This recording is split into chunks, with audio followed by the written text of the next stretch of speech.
In this video, we're going to talk about the life of John McAfee, and if you're like me, you like to learn from other people. And this was a man who was a self-made millionaire, a tech guru, and did a lot in his lifetime. And some of those things that he did were definitely wild.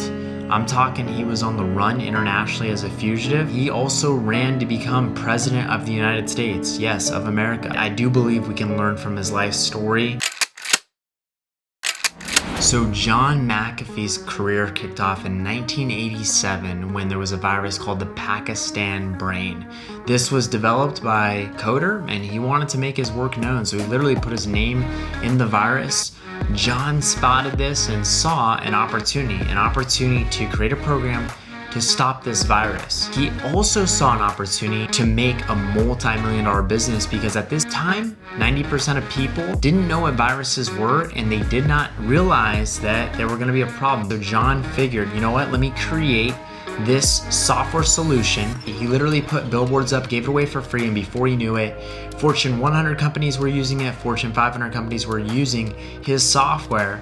And eventually by 1993, he was making millions of dollars. His company did about 14 million that year with 20 employees and was extremely profitable. But it came to a point where John got overwhelmed and decided, hey, I'm gonna cash out. And he did. He cashed out millions of dollars.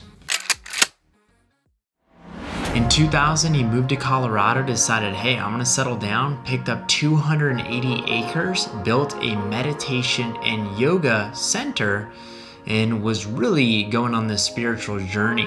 He eventually even wrote 4 books on the subject matter, and this was a peaceful time for him. He lived like this for a while, escaping the public eye. After living years like this and staying on the down low, out of the public's eye, he eventually did show up again around the 2008 economic collapse, and he basically said, I lost 90% of my net worth. I am going to move to another country. And he did. He got rid of a lot of his possessions, sold them all for pennies on the dollar, moved to Belize, where he said that he was going to start a new venture. This new venture in Belize was going to be an antibiotics company, and he said, hey, look, I conquered the viruses on the computer. Now I'm going to go ahead and conquer viruses with humans and health. And he really did get passionate about this. He did a lot of press tours. He eventually picked up a colleague who became a business partner. Ultimately, there was some pretty big controversy that came to an end.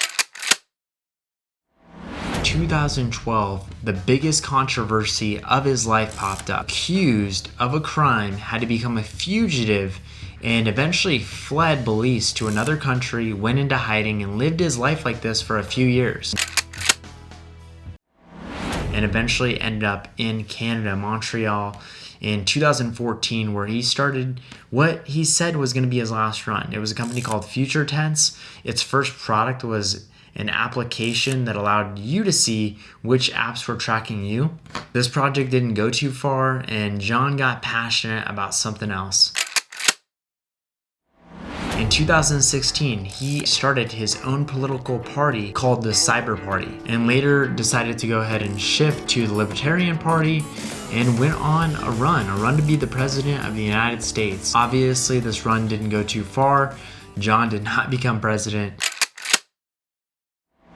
And he jumped into cryptocurrency. Ultimately, he got hit with some big charges for having his followers invest into coins that he was pumping and dumping. And this led to a really big spiral to the downside where he got charged for tax fraud. And that is how he actually ended up in prison in Barcelona.